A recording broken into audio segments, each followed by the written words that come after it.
चलिए फिर शुरू करते हैं। इन how many persons a first aid room should be provided. आपको बताना है कि कितने व्यक्तियों में एक फर्स्ट एड रूम की व्यवस्था की जाएगी। तो आपके ऑप्शन है option number A 100%, option number B more than 100%, option number C 150%, option number D more than 150%। सभी लोग को इसका आंसर देना है। चलिए उत्तम का आंसर आ गया है। और कोई? देखिए इसका आंसर है option number D more than 150%। तो ध्यान रखिएगा कि 150 से अधिक व्यक्तियों पे हमें एक फर्स्ट एड रूम की व्यवस्था करनी होती है। चलिए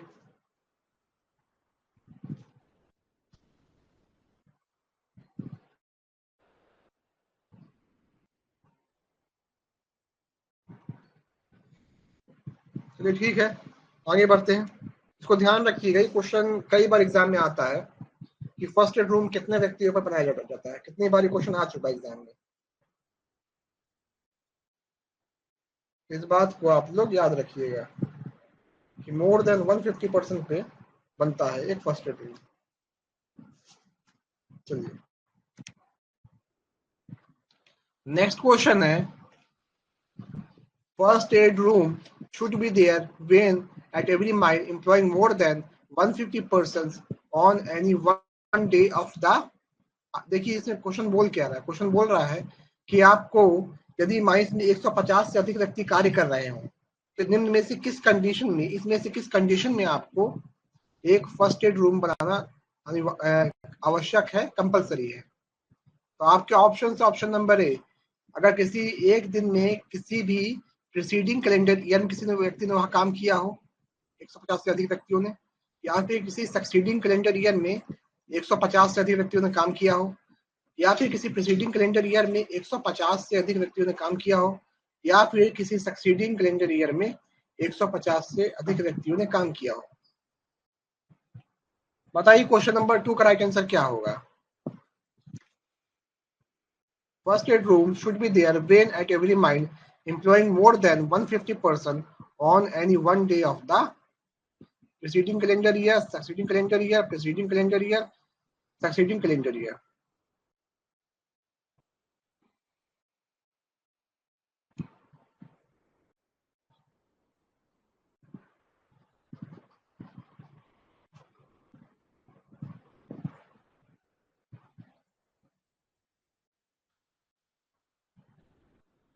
देखिए इसका राइट आंसर है,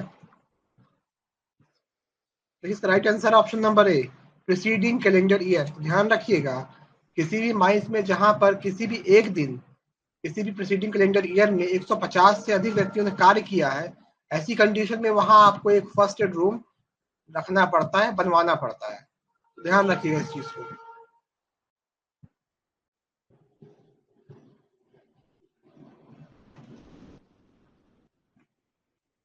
उम्मीद करते हो क्वेश्चन आपको समझ में आया होगा। नेक्स्ट क्वेश्चन है, अकॉर्डिंग टू सब rule 2 of rule 43 the first aid room shall B situated at. आपको बताना है कि रूल नंबर निम्न में से किस जगह पे होगा। आपके option suitable place, option number B convenient place, option number C authorise place, option number D safe place. तो आपको बताना है कि रूल नंबर 43 के सब रूल नंबर 2 के अनुसार कौन से ऑप्शन सही है।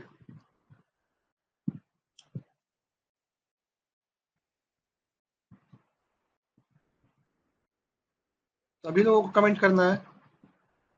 चलिए उत्तम कुमार का आंसर आ गया, क्या बात है, कोई और कमेंट नहीं करता उसके अलावा। सभी लोगों को कमेंट करना है।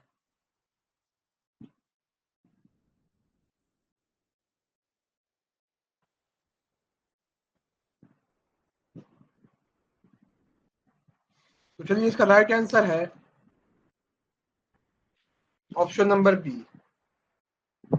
ध्यान रखिएगा इस चीज को कि रूल नंबर 43 के सब रूल नंबर 2 के अनुसार फर्स्ट एड रूम जो है वो एक कन्वीनियंट प्लेस में होगा। चलिए इस क्वेश्चन को ध्यान रखिएगा। इसका right answer option number B है, कन्वीनियंट प्लेस। चलिए आगे बढ़ते हैं। नेक्स्ट क्वेश्चन है, the first aid room shall be a floor space of not less than. आपको बताना है कि एक फर्स्ट एड रूम का जो फ्लोर स्पेस, जो एरिया होगा, वो कितने से कम नहीं होगा।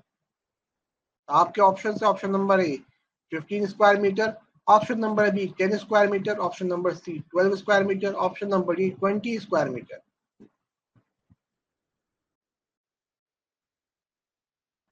देखिए ये क्वेश्चन एनसीएल के एग्जाम में पूछा गया था और करीब करीब हर एग्जाम में ये क्वेश्चन आ जाता है, हर दूसरे पेपर में आपको ये क्वेश्चन मिल जाता है।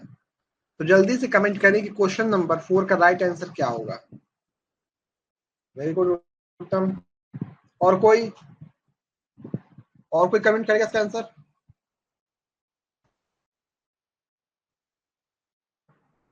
चलिए इसका राइट आंसर है option number B 10 square metre. तो ध्यान रखिएगा कि जो फर्स्ट एड रूम होता है उसका फ्लोर एरिया, जो उसका स्पेस, जैसे इसका मतलब हो गया उसकी लंबाई और चौड़ाई का जो अनुपात होगा, जो एरिया होगा, वो 10 मीटर स्क्वायर से कम नहीं हो सकता है।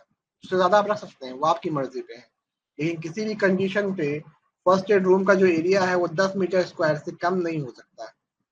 इसका right answer option number B है। ये क्वेश्चन कई बार एग्जाम से पूछा गया, मल्टीपल टाइम्स, तो इसको ध्यान रखिएगा।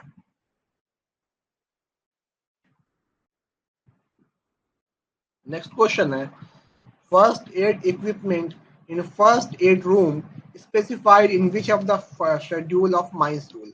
आपको बताना है कि फर्स्ट एड रूम में जो फर्स्ट एड के इक्विपमेंट रखे जाते हैं वो माइंस रूल के किस शेड्यूल में बताए गए हैं। तो ये करुणाकर भी आ गए हैं।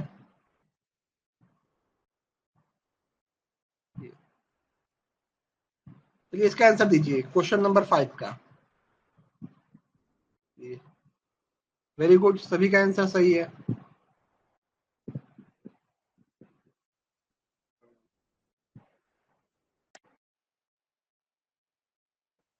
इसका राइट आंसर है option number B second schedule. ध्यान रखिएगा कि फर्स्ट एड रूम के बारे में सेकेंड शेड्यूल में बताया गया है। अब जरा मुझे ये बताइए कि फर्स्ट एड स्टेशन के बारे में किस शेड्यूल में बताया गया है, जल्दी से कमेंट करें। फर्स्ट एड स्टेशन के बारे में निम्न में से किस शेड्यूल नंबर में बताया गया है? 1, 2, 3, 4, सभी लोग बताइए।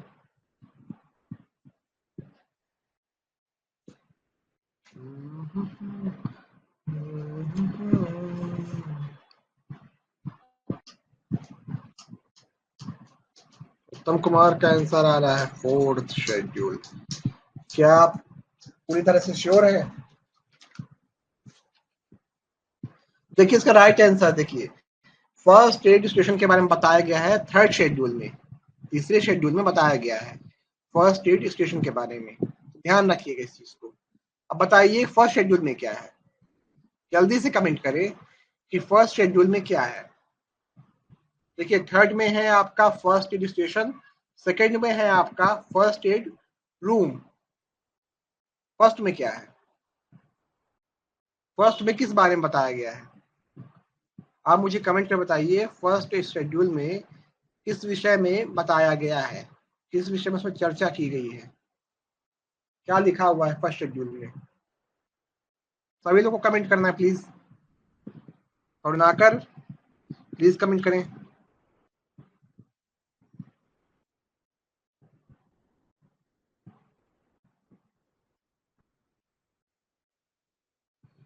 देखिए इसका राइट आंसर होगा, फर्स्ट शेड्यूल में बताया गया है फॉर्म्स के बारे में। जो आपके फॉर्म होते हैं, form A B C D E, ये सब के बारे में बताया गया है फर्स्ट शेड्यूल में। ध्यान रखिए इस चीज को, फर्स्ट शेड्यूल में फॉर्म्स के बारे में बताया गया है। और फॉर्म्स की डेफिनेशन क्या होती है? फॉर्म्स वो होते हैं जिसे चीफ इंस्पेक्टर स्पेसिफाई करते हैं समय समय पे। इस बात को ध्यान रखिएगा, डेफिनेशन चेंज हो चुकी है। नेक्स्ट क्वेश्चन है, the nurse compounder pressure referred shall be. आपको बताना है क्वेश्चन नंबर 6 में कि जो नर्स, कंपाउंडर और ड्रेसर होते हैं वो क्या होते हैं, किस रूप में वो माइंस में काम करते हैं। तो आपके ऑप्शन है, option number A part time employ, option number B full time employ, option number C half time employ, option number D none. इनमें से कोई नहीं। आपको बताना है कि नर्स और कंपाउंडर माइंस में किस तरह से काम करते हैं, part time, full time, half time की नन।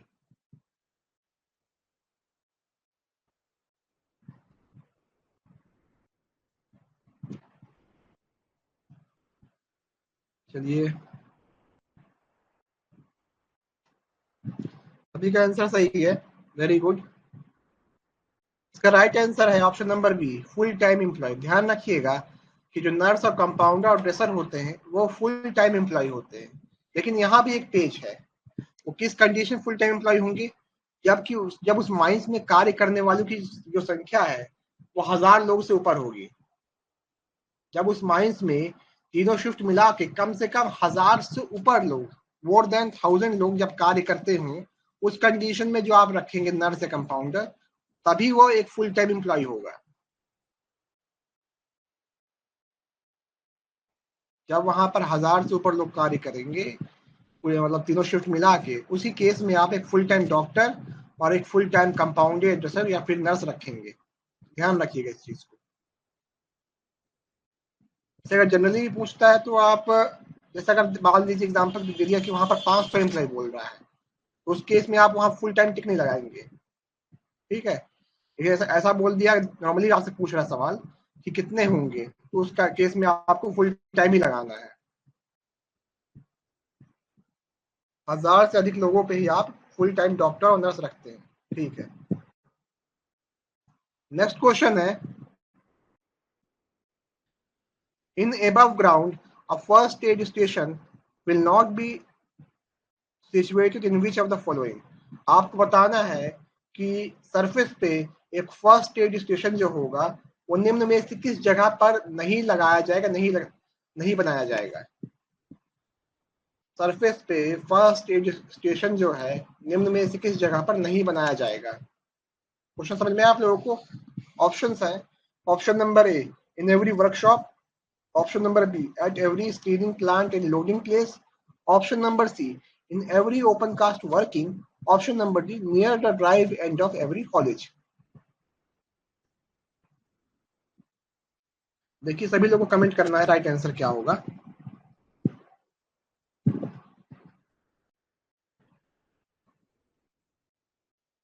हाँ, ये क्वेश्चन थोड़ा सा डीप था। ऐसे क्वेश्चंस जनरली एग्जाम में पूछ लेता है। बहुत अच्छी, आप लोग की तैयारी काफी अच्छी चल रही है। तो इसका राइट आंसर है near the drive end of every college. ये क्वेश्चन अच्छा था, वेरी गुड। देखिए, सभी लोग को कमेंट करना है, चाहे आंसर कुछ भी हो, लेकिन आप जब गलती करेंगे तो आपको चीज लंबे समय तक दिमाग में आपकी छपी रहेगी, इसलिए आप लोगों को कमेंट करना है। आपको जो सही लगता है वो कमेंट करिए, लेकिन कमेंट करिए। चलिए आगे चलते हैं। नेक्स्ट क्वेश्चन है, to whom a person shall report on receiving an injury।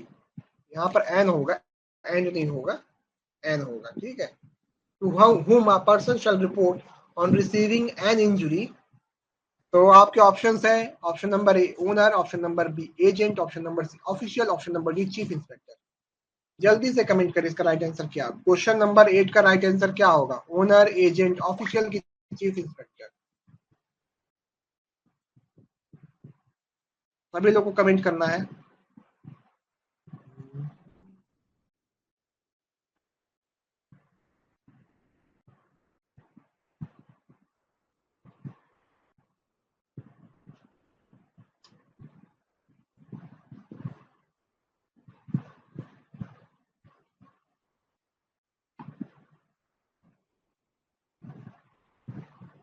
चलिए, सभी के आंसर आई थिंक आ गए हैं।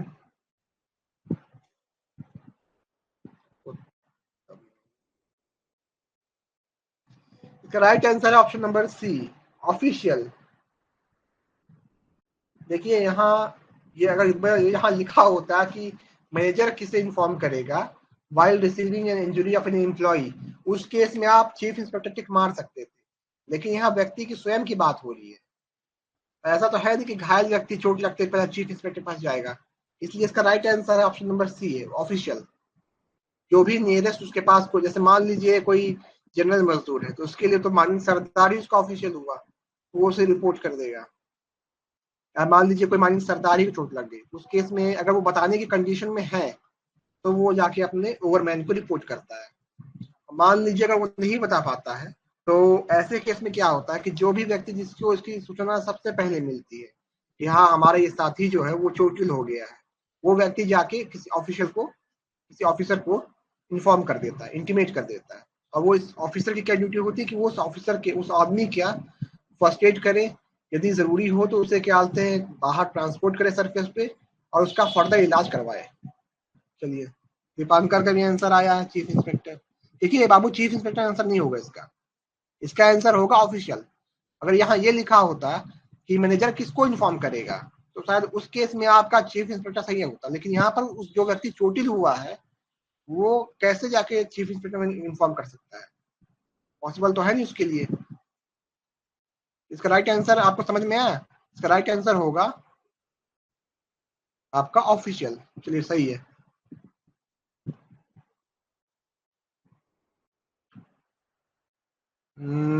आप बोल रहे हैं कि इसमें पहले किसको करना है। देखिए इसमें क्वेश्चन में क्या कह रहा है कि चोट लगते ही आफ्टर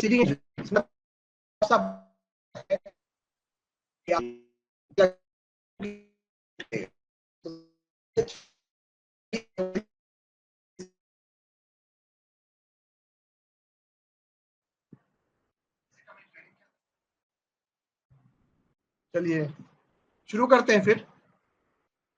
देखिए उस क्वेश्चन में क्या था कि वो व्यक्ति जो है वो अभी भी चोटिल है, तुरंत अभी इसको चोट लगी तो उस कंडीशन में वो माइंस में जो ऑफिशियल होगा उसे ही वो क्या बोलते हैं रिपोर्ट कर सकता है। समझ में आया आपको? इसके लिए आप चाहे तो मैं आपको जो आपका माइंस रूल जहां से मैंने क्वेश्चन तैयार किया है उसका रेफरेंस भी आपको भेज दूंगा ग्रुप में। चलिए ठीक है, आगे बढ़ते हैं फिर। नेक्स्ट क्वेश्चन है, which of the following is not required to be arranged by official if the injury of the person is of grave nature? आपको बताना है कि निम्न में से कौन सी व्यवस्था जो है वो नहीं करनी होगी, क्या बोलते हैं, किसी ऑफिशियल को किसी व्यक्ति के लिए जो कि चोट, जो जिसे चोट लग गई है, यदि उस व्यक्ति का जो जो चोट है वो प्राण घातक है, यानी उसकी जान भी जा सकती है, ऐसी चोटों से लगी हुई है। तो आपके ऑप्शन है option number A first aid, option number B nurse, option number C transport to the surface, option number D doctor. यदि किसी व्यक्ति को ऐसी चोट लग गई है कि उसे तत्काल मेडिकल अटेंशन चाहिए तो ऐसे व्यक्ति को हम निम्न में से कौन सी एक सुविधा जो है उपलब्ध नहीं कराएंगे? First aid, nurse, transport to the surface या फिर डॉक्टर। जल्दी से देखिए, क्वेश्चन कॉमन सेंस का है, ये क्वेश्चन जो है ये कॉमन सेंस का है, इसमें जो नहीं भी पढ़ा है तो उसे कॉमन सेंस से जवाब दे सकता है।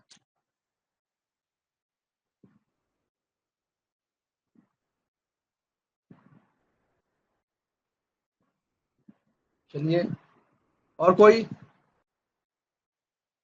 सभी लोग को कमेंट करना है आंसर। देवशीष प्लीज कमेंट करें आंसर, जो लगता है वही कमेंट करें।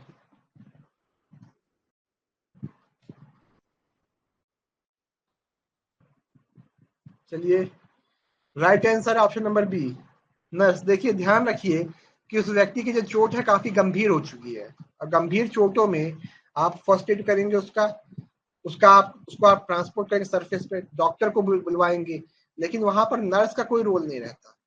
जब चोट गंभीर हो तो उस केस में नर्स का कोई रोल नहीं है वहां पर। चलिए ठीक है।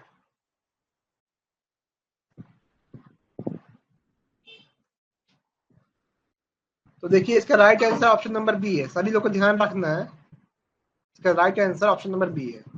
नेक्स्ट क्वेश्चन है, which of the following is not a provision of first aid. आपको बताना है कि निम्न में से कौन सी जो एक स्टेटमेंट है वो फर्स्ट एड का हिस्सा नहीं है, वो गलत है। तो आपके ऑप्शन है option number A, any person carry first aid shall give first aid to, यहाँ फर्स्ट एड होगा first aid to the injured person. तो क्वेश्चन में ऑप्शन बोल रहा है कि किसी भी व्यक्ति के पास फर्स्ट एड किट होगी वो किसी भी घायल व्यक्ति को फर्स्ट एड देगा, option number A. Option number B है in charge of nearest first aid station shall render first aid, जो कि नियरेस्ट फर्स्ट एड स्टेशन होगा उसी का इंचार्ज जो है वो फर्स्ट एड देगा। Option number C, pocket kit of a first aid in personal use, जो पॉकेट किट होगी आप उसको पर्सनल यूज में भी ला सकते हैं। ऑप्शन नंबर डी है official shall arrange for the doctor for injury of grave nature. Option number D है कि अगर मान लीजिए किसी व्यक्ति को गंभीर चोट लगती है उस केस में ऑफिशियल जो होगा वो डॉक्टर की व्यवस्था करेगा। बताना है कौन सा स्टेटमेंट गलत है, चारों में से कौन सा ऐसा स्टेटमेंट है जो गलत है। आप क्वेश्चन नंबर 10 का राइट आंसर क्या होगा, सभी लोग को कमेंट करना है। क्वेश्चन आराम से पढ़िए और जवाब दीजिए कि इसका राइट आंसर क्या होगा। हो सकता है किसी एग्जाम में आपको ये क्वेश्चन देखने को मिल जाए।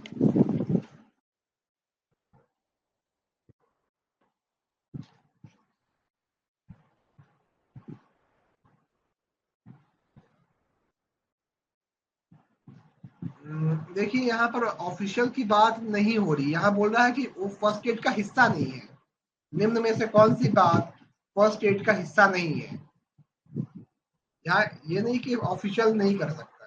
चलिए इसका राइट आंसर है first pocket kit of a first aid in personal use. ध्यान रखिएगा कि जो भी इंचार्ज हो गया है फिर जिसके पास भी फर्स्ट एड की पॉकेट किट होगी वो उसे अपने निजी इस्तेमाल में नहीं कर सकता। तो चाहे तो साबुन चुरा ले, बैंडेज चुरा ले, कुछ और क्या होते जो एंटीसेप्टिक उसे अपने पास रख ले, तो वो चीज नहीं कर सकता, वो इलीगल है। आप फर्स्ट एड किट को अपने पर्सनल इस्तेमाल में नहीं ला सकते कि आप उठाए उसे झोले को और लेकर अपने घर, वो आप नहीं कर सकते। इसका राइट आंसर है ऑप्शन नंबर सी। रत्नाकर समझ में आया आपको, इसका right answer option number C है। आपको बताना था कि कौन सा इसमें से स्टेटमेंट जो है वो गलत है फर्स्ट एड के संदर्भ में। इसका right answer option number C है। चलिए सही है, आगे बढ़ते हैं। फिर आपको बताना है in how many persons are a shelter shall be made, यानी आपको बताना है कि कितने व्यक्तियों में एक शेल्टर की व्यवस्था, एक आराम की जगह की व्यवस्था जो है एक व्यवस्था की जाएगी।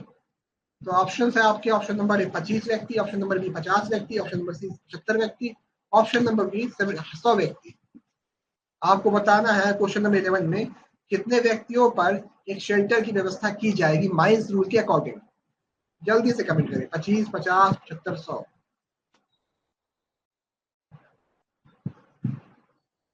और कोई? उत्तम का आंसर आ गया है।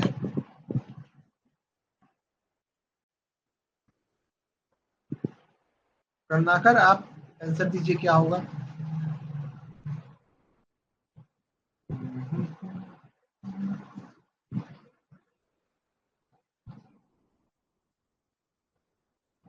दीपांकर, देवशीष,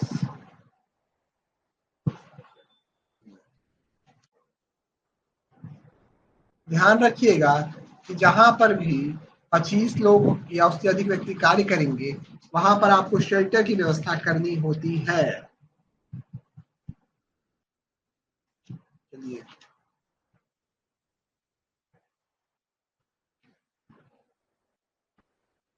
ध्यान रखिएगा जहां भी 25 या उससे अधिक व्यक्ति कार्य करेंगे वहां पर आपको शेल्टर की व्यवस्था करनी होती है।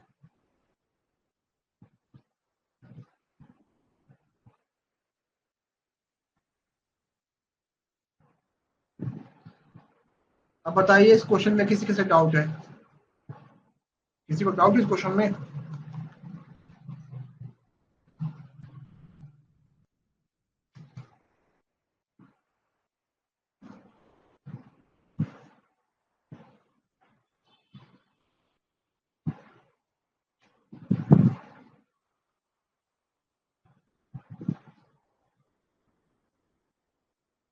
देखिए नॉर्मली क्या होता है कि 50 व्यक्तियों पर शेल्टर की व्यवस्था करनी होती है, और मान लीजिए कहीं पर क्या बोलते हैं आपका लोडिंग का या फिर वर्कशॉप लगी हुई है या फिर माइन का एंट्रेंस है मान लीजिए। हाँ देखिए करना मैं बता रहा हूँ आपको। नॉर्मली क्या होता है, अगर क्वेश्चन में लिखा होता कि at every mine where how many persons are ordinarily employed there shall be provided a shelter, उसका राइट आंसर होता 50 व्यक्ति। लेकिन यहाँ क्या लिखा हुआ है कि कोई भी ऐसी माइंस जहां पर कोई माइन एंट्रेंस मान लीजिए वर्कशॉप है या फिर कोई वर्किंग्स है, तो जहां पर लोडिंग या फिर ट्रांसपोर्ट का काम चल रहा है और वहां अगर 25 या उससे अधिक व्यक्ति कार्य कर रहे हैं, उस केस में क्या होगा कि आपको वहां पर एक क्या कहते हैं फूड और शेल्टर के फूड और रेस्ट के लिए उनके एक क्या होता है आपको छोटा सा शेल्टर तैयार करवाना पड़ता है। ये यहाँ पर रूल बनाया गया है। इसके लिए आप चाहे तो आप रूल नंबर 62 का रेफरेंस ले सकते हैं, वहां इसके बारे में बताया गया है। रूल नंबर 62 वहां से आप देख सकते हैं, माइंस रूल के रूल नंबर 62 में आप देख सकते हैं वहां से। चलिए आगे बढ़ते हैं। नेक्स्ट क्वेश्चन है which of the following is not a purpose of rest shelter, यानी कि रेस्ट शेल्टर निम्न में से किस कार्य के लिए नहीं बनाया जाता। देखिए ये क्वेश्चन आसान है। Option number A taking food, option number B taking rest, option number C taking liquor, option number D taking rest between work hours. सभी लोगों को कमेंट करना है।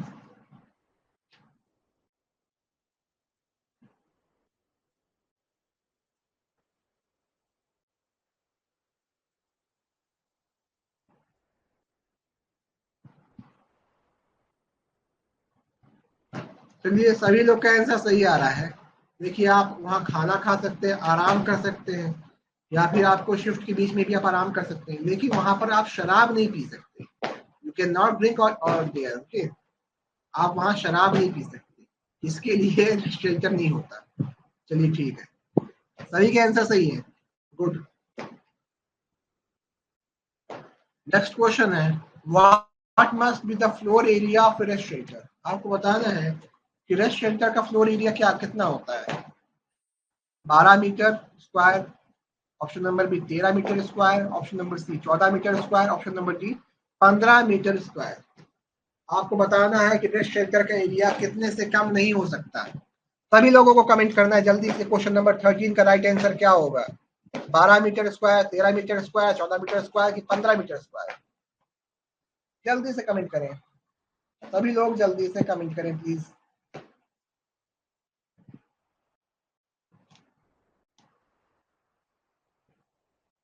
बारह, 13, 14, 15। चलिए और कोई?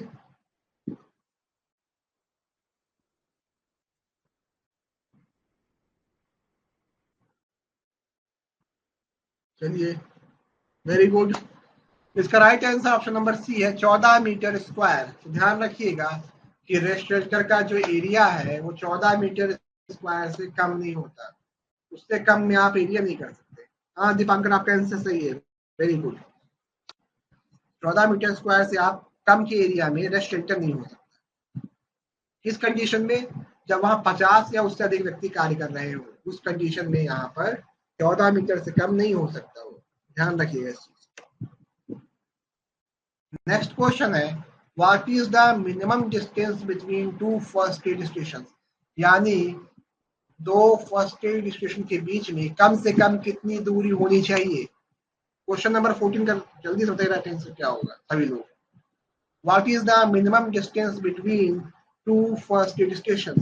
आपके ऑप्शन है option number A 100 metre, option number B 200 metre, option number C 300 metre, option number D 500 metre.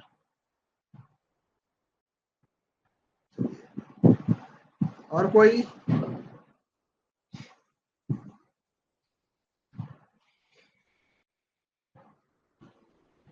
सभी लोगों को कमेंट करना है राइट आंसर क्या है, सभी लोगों को कमेंट करना है। तो देखिए इसका right answer option number C है 300 मीटर। तो देखिए किसी भी दो फर्स्ट स्टेशन के बीच में 300 मीटर से कम का डिफरेंस नहीं हो सकता है। इसके पीछे रीजन ये है कि एक जो स्टेशन होता है वो 300 मीटर के एरिया में कोई भी व्यक्ति अगर चोटिल होता है उसे बहुत आराम से संभाल सकता है, वो ज्यादा लंबा एरिया नहीं होता। समझ रहे हैं? इस कारण से 300 मीटर के एरिया में दूसरा फर्स्ट एड स्टेशन नहीं हो सकता। अगर ऐसा करेंगे तो हमें क्या होते हैं, वहां पर व्यवस्थाएं करनी होगी, वहां कंबल स्ट्रेचर सब रखना होगा। मतलब जनरली क्या होता है कि 300 मीटर पे इतने ज्यादा लोग घायल नहीं होते हैं, एक आदमी ही एक स्टेशन अगर वहां पर है तो वो सब चीजों को मैनेज कर सकता है वहां पर, इसलिए ऐसा करते हैं। चलिए ठीक है, तरीका आंसर सही है। आज का लास्ट क्वेश्चन है, medical attention in case of injury is given in which of the following. आपको बताना है कि जो मेडिकल अटेंशन मिलता है किसी भी एम्प्लॉय को, किसी भी व्यक्ति को इन केस ऑफ इंजरी, उसके बारे में किस रूल नंबर में बताया गया है। जल्दी से कमेंट करें। ऑप्शन से option number A rule 45, option number B rule 45 A, option number C rule 45, rule 46, option number D rule 47। जल्दी से बताइए कि medical attention in case of injury is given in which of the following, यानी injury के case में किसी व्यक्ति को मेडिकल अटेंशन दिया जाएगा, उसके बारे में किस रूल नंबर में बताया गया है। 45, 45 ए, 46, 47। जल्दी से कमेंट करें, सभी लोगों को कमेंट करना राइट आंसर, सभी लोगों को प्लीज कमेंट करें सभी लोग। चलिए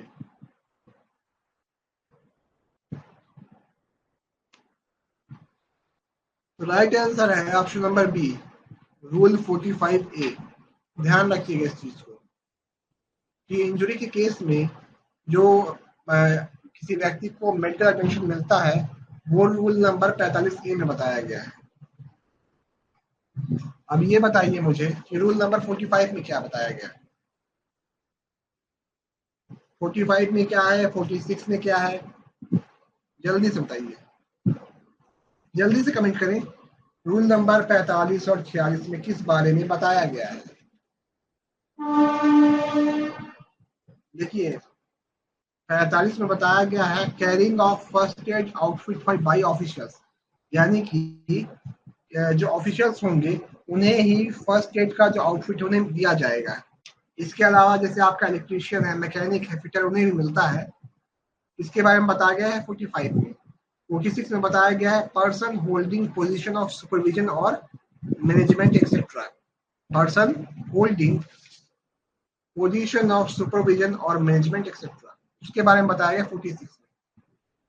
ध्यान रखिएगा इस चीज को, 45, 46 रूल नंबर भी पूछ लेता है एग्जाम्स में, तो इसे ध्यान रखिएगा। हाँ करना का सही है, सही है। चलिए तो ये थी हमारी आज की क्लास।